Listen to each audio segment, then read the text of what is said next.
Now you're going to see there's going to be bonding again and again in the information I am giving you. When you put a minute trace, parts per million, into water of silica, the silica now is, watch my dear, the nucleating site for water to start structuring around.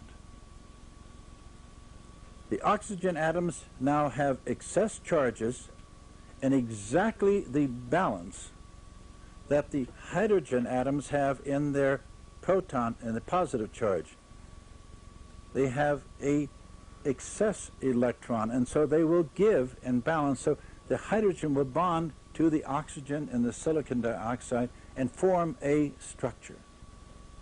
It takes a minutest of energy to do this. We discovered this again. The Russians, in their concept of polywater, which they thought were pure water, accidentally discovered this, and they threw it away in disgust because they had hoped what they were dealing with was pure water, but in fact it contained a minute trace of silicon. This structuring then builds localized stretching of the hydrogen atom, and when you stretch something, what do? You increase the energy. When you increase the spin of something, you build up an energy potential.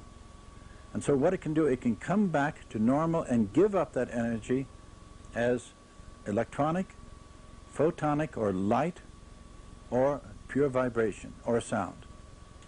So when you excite the water molecule, increase the stretch, it can give to you in your body light as a photon in the ultraviolet region. It can vibrate as it does and give you sound. And 3, it can give up the vibration as heat. Heat. Now these are the 3 information transports that will come from the structuring of water. The proof of this OH stretching that you see here, can be done by each one of you in taking a small tube of water, holding in your hand, taking a deep breath, going in and releasing your breath.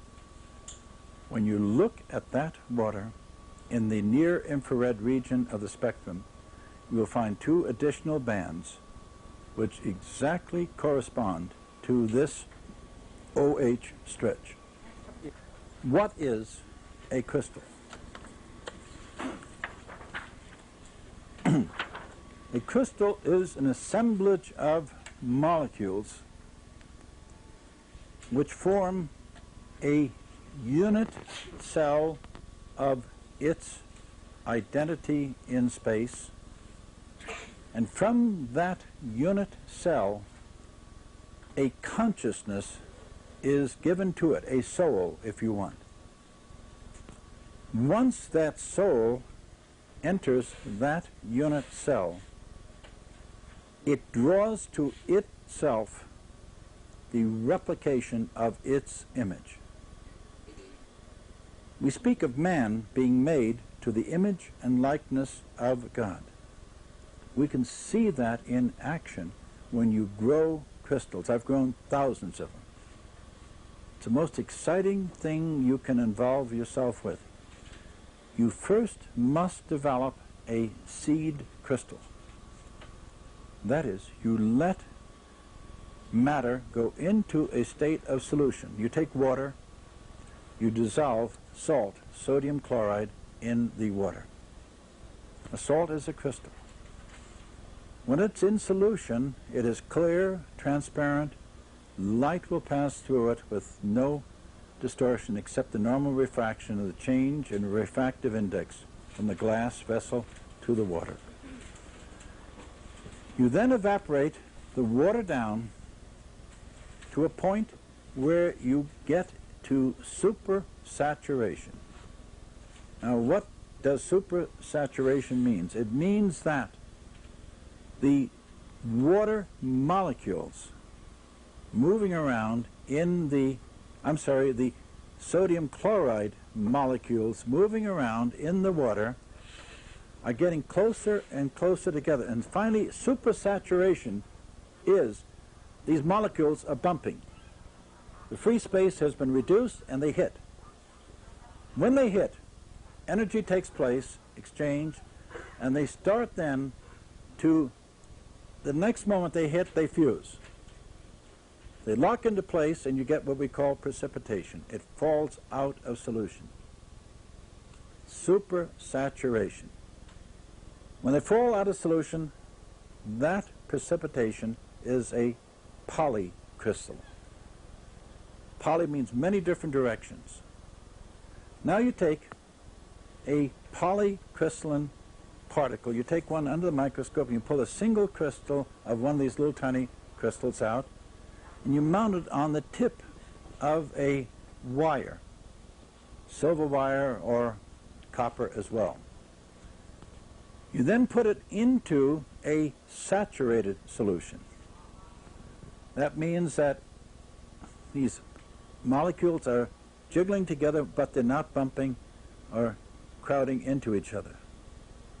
The moment you put that crystal in, the outer face of that crystal will dissolve, comes to equilibrium with the mass that you have, and suddenly a remarkable thing takes place. From that melt, from that crystal, an information has been transported to the fluid to say, I am ready now to grow into the form I am to be. It releases a consciousness. And then as you hold your temperature constant and the vibration around the room, the thing will start to accrete, 1 unit cell at a time. A unit cell is the smallest fraction of the combination, let's say, of sodium and chlorine, that it will retain the identity of sodium chloride. You go below that, it is only a sodium atom and a chlorine atom, or ion. Now, I'm going to come right back to where I started.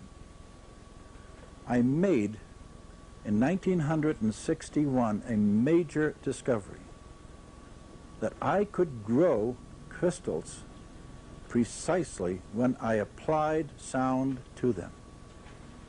When I found the note for a particular class or category of crystals I wished to grow. And when I sounded that note, either in the solution or in the furnace, that crystal grew perfectly. I got a magnificent single crystal with all of the faces developed and in exact pattern of symmetry and form. When someone give me a natural crystal, oh, the little girl said, I leave you my collection here, you may need it. Isn't she a dear? A remarkable soul said, I must go to Reno. I'm sorry I can't be with you, but I will try to come back and be with you this evening. This is a crystal of quartz. When, for example, sodium chloride we have been working with emerges into the solid form that you can hold in your hand, the unit cell of sodium chloride is cubic. Each side is equal, parallel, and of the same basic dimension. So you deal with a perfect cube. This is one of the basic forms in nature. The next shape we have in the crystallographic world is hexagonal, or six-sided. The shaping that quartz takes in its evolution and development of a crystal form is hexagonal. The reason for that is the unit cell of quartz has a hexagonal form to it. Its memory unit is hexagonal. The unit cell of sodium chloride is cubic. The consciousness of a crystal growing is where that unit cell oscillates, projects its vibration in space, its identity of the square cubicness of sodium chloride or the hexagonalness of the quartz. There is something beyond purely that vibration, and I call this the soul of the crystal. It's initiation of a life force to bring matter into being. That is where sound comes. It is an initiatory process. When you sound the right note, the crystal starts beating in a symmetrical form, and these unit cells drop into place and start to build the spiral of the life form of this crystal. And they grow in a right-handed spiral as they emerge from the unit, the nucleating site. Now, as they drop into place, they develop what we call faces. This is a face. It's a termination from the crystal. It will grow in a spiral like this and will stop here, develop here until it's formed all 6 sides. The reason it stops is the following. Initiation of growth is here, and because of the forces, the temperature, the vibration, the oscillating temperatures that exist in the atmosphere surrounding this, and above all, the nucleating food of the fluid, silicic acid, it will grow and develop in this way. Now, when there is interruption of the growth, you see it as little transverse ridges. It means that there was a momentary interruption in the pattern of growth of this crystal. Each of these angles here, in this face versus this, are identical to all quartz crystals throughout the world. We have what we call a goniometer. We set this on and we measure these angles. We compare them to a handbook. We can identify quartz. We then identify the termination. A crystal will come to completion. It will complete its life cycle, and in the process of completion, this is the story of the completion of this crystal's growth. Come to the end of its life, its work is done, it's time to move on, and it leaves the shell, the remnants of its growth that you see here. Leaves the remnants and the shell of its growth. To put the life back into the crystal, you need but breathe on it. Because what breath does is initiates that vibrating, oscillating action that brought this into being. It's a very, very important statement.